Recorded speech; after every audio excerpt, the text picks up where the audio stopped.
Something is happening in the Western Pacific that geopolitical analysts are calling one of the most consequential strategic shifts of the 21st century. It is not happening with declarations of war or dramatic press conferences. It is happening quietly, methodically, and with an urgency that betrays the real depth of fear driving it. Island by island, missile battery by missile battery, Japan, the nation that for 8 decades renounced war itself as a sovereign right, is constructing a steel cage around China's navy. And Beijing, for the first time in decades, may find that the ocean it has been reaching toward is no longer open. To understand what is unfolding, you must first understand the geography. China's long and formidable coastline does not open freely onto the Pacific Ocean. Instead, it borders a series of shallow, semi-enclosed seas, the Yellow Sea, the East China Sea, and the South China Sea, separated from the deep ocean by a chain of islands that arc from Japan in the north down through Taiwan and into the Philippines. American military planners call this the first island chain, a barrier separating China's coastal waters from the deep ocean beyond. For China's Navy to reach the open Pacific, it cannot simply sail east. It must thread through a small number of narrow passages, the most critical of which lies between Japan's Okinawa and Miyako Island, a gap just 250 kilometers wide known as the Miyako Strait. When Chinese forces pass through it, they are not violating any law. They are moving from shallow coastal waters into deep ocean, the same waters U.S. submarines and carrier groups routinely operate in. But control of that passage is everything. Chinese warships have traversed the Miyako Strait regularly, over 1,000 transits recorded between 2016 and 2024, each movement monitored by Japanese Maritime Self-Defense Force destroyers, patrol aircraft, and American surveillance assets. For years, these transits were treated as provocative but manageable. Japan's scrambled jets filed diplomatic protests and logged the incidents in white papers. But something changed in 2022, and the world is still catching up to what it means. In December of that year, Japan's government adopted a new national security strategy, one that named China as Japan's biggest strategic challenge and authorized Japan to acquire the capability to strike enemy territory for the first time since World War II.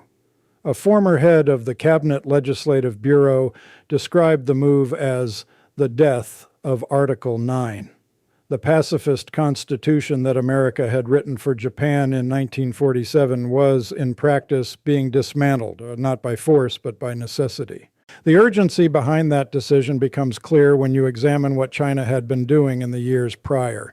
China's official defense budget for 2025 is approximately $246 billion, reflecting a 7.2% increase over the previous year.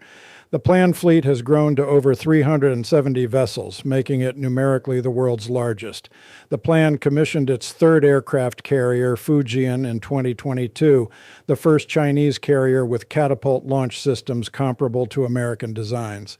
And in June 2025, something that had never happened before was recorded by Japanese surveillance. 2 Chinese aircraft carriers were simultaneously operating beyond the first island chain, the Liaoning and Shandong, both in the Philippine Sea, conducting what Beijing called routine training. It was a statement, a demonstration, a flag planted in waters that for generations had been considered strategically off-limits to Chinese naval power. Japan Air Self-Defense Force aircraft scrambled 704 times in fiscal year 2024, including 464 times for Chinese aircraft and 237 times for Russian aircraft. That is nearly 2 intercepts every single day, and the provocations have not remained airborne. In December 2025, jets from a People's Liberation Army Navy carrier group allegedly locked fire control radar onto fighters from Japan's Air Self-Defense Force off the coast of Okinawa.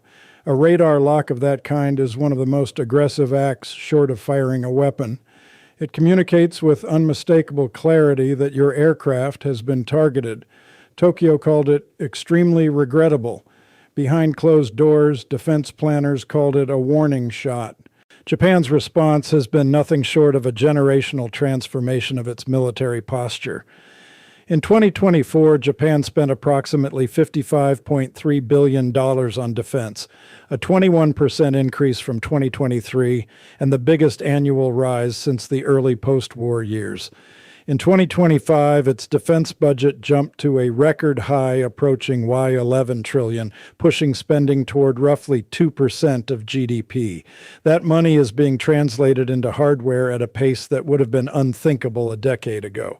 In 2023, Tokyo announced the purchase of 400 Tomahawk cruise missiles with a range of approximately 1,600 kilometers, with deliveries beginning in 2025, 1 year ahead of the original schedule. Japan is procuring 147 F-35 aircraft, 105 F-35A variants, and 42 F-35B short takeoff variants, which will make Japan the second largest F-35 operator in the world after the United States. The F-35B, designed to operate from short runways and even modified vessels, is not merely a new fighter jet. It is a mobile power projection platform that can be positioned on the very islands sitting astride China's maritime corridors. At the heart of this strategy lies an archipelago of small, strategically placed islands stretching southwest from Japan's main islands toward Taiwan, the Ryukyu chain. Japan's nascent missile arsenal is designed to cover critical maritime choke points to prevent a Chinese naval breakout into the open Pacific, with missile batteries stationed in the Ryukyu Islands adjacent to the Miyako Strait, able to threaten Chinese warships, particularly aircraft carriers. The logic is brutal in its simplicity. If you cannot pass through the Miyako Strait without risking the destruction of your most expensive and strategically vital warships, then for practical purposes you cannot pass through it at all. Japan is not merely defending itself. It is building a kill zone around the most important maritime gateway in the Western Pacific. The centerpiece of this effort, and the development that has most alarmed Beijing, is Japan's accelerating construction on Magashima Island. In 2019, the Japanese government purchased the uninhabited island for 16 billion yen, with the primary goal of turning it into an unsinkable aircraft carrier. Construction officially began in January 2023. By September 2025, satellite imagery revealed a transformation. Major military facilities, including a 2,000-meter runway, ammunition depots, fuel infrastructure, and a temporary pier capable of accommodating large warships, had already taken shape. Magashima Island sits at the mouth of the strategically important Osumi Strait and controls a key maritime route. In a wartime scenario, Japan could use the base to block the strait in an attempt to prevent the Chinese Navy from passing through this international waterway. That is not speculation. That is the stated strategic function of a base currently under active construction. Data from Japan's Defense Ministry reported that a total of 15 Chinese naval vessels were spotted transiting the Osumi Strait in 2025, a record high. Each one of those transits was logged, tracked, and filed by the Japan Self-Defense Forces as they accelerated the construction designed specifically to close that corridor. The tempo of Chinese naval activity and the tempo of Japanese military construction are locked in a kind of cold arithmetic, each side calculating whether the other will move fast enough to change the fundamental equation before a crisis forces the calculation into something far more consequential. Japan's Acquisition, Technology, and Logistics Agency unveiled a prototype for a modular long-range anti-ship missile with a compact, low-observable airframe designed for naval target engagement at extended range. Work is also underway on a hypersonic glide vehicle for coastal launch systems designed to fly long distances and penetrate enemy missile defenses, with deployment of an initial Block 1 version beginning in 2026 and a Block 2 version with a range of up to 4,000 kilometers expected by 2030. 4,000 kilometers. That range does not merely cover the Miyako Strait. It does not merely cover the East China Sea. It reaches deep into the Chinese mainland. Japan, the nation that once renounced the very concept of offensive military capability, is developing weapons systems capable of striking targets across an entire continent. In March 2025, the Japan Self-Defense Forces launched its Joint Operations Command to streamline and centralize command and control of all branches from peacetime through emergency.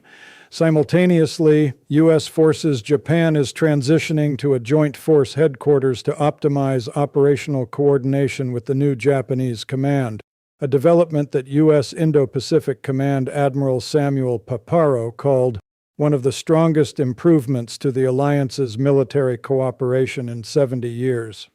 The two militaries, American and Japanese, are not merely allies conducting exercises. They are stitching themselves into a single operational architecture, one designed to function under the extreme pressure of actual combat. The United States and Japan agreed on a landmark co-production deal for Patriot missiles and advanced medium-range air-to-air missiles, and Japanese officials are negotiating a plan to contract the maintenance, repair, and overhaul of U.S. Navy vessels in Japanese shipyards, a plan that could help relieve America's domestic maintenance backlog.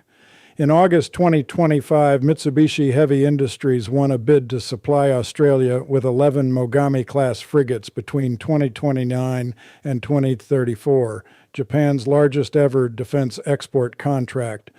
Japan is not just rearming itself, it is becoming an armorer for an entire alliance network, its industrial capacity feeding a web of military partnerships stretching from Washington to Canberra.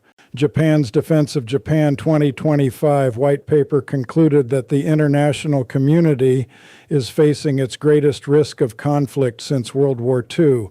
That is not rhetoric designed for a domestic audience. It is the considered judgment of a defense establishment that has watched with growing alarm as the military balance in the Western Pacific shifted further in China's favor with each passing year. The report found that the military balance between China and Taiwan has been rapidly tilting in China's favor and that U.S.-China strategic competition has been escalating.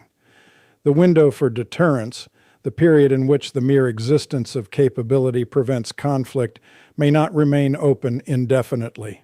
What is happening in the Pacific today is not simply a military buildup. It is the manifestation of a strategic doctrine rooted in geography, fear, and the cold lessons of history.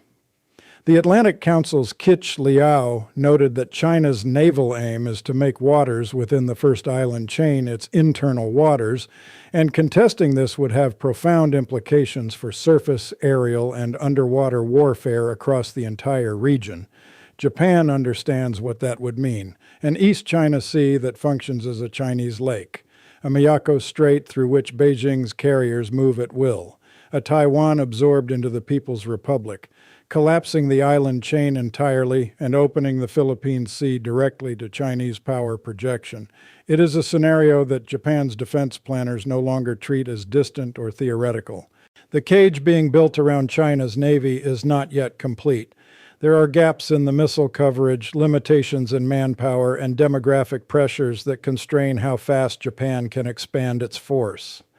China has 2,300 medium-range ballistic missiles and 300 launchers capable of reaching the entirety of Japan.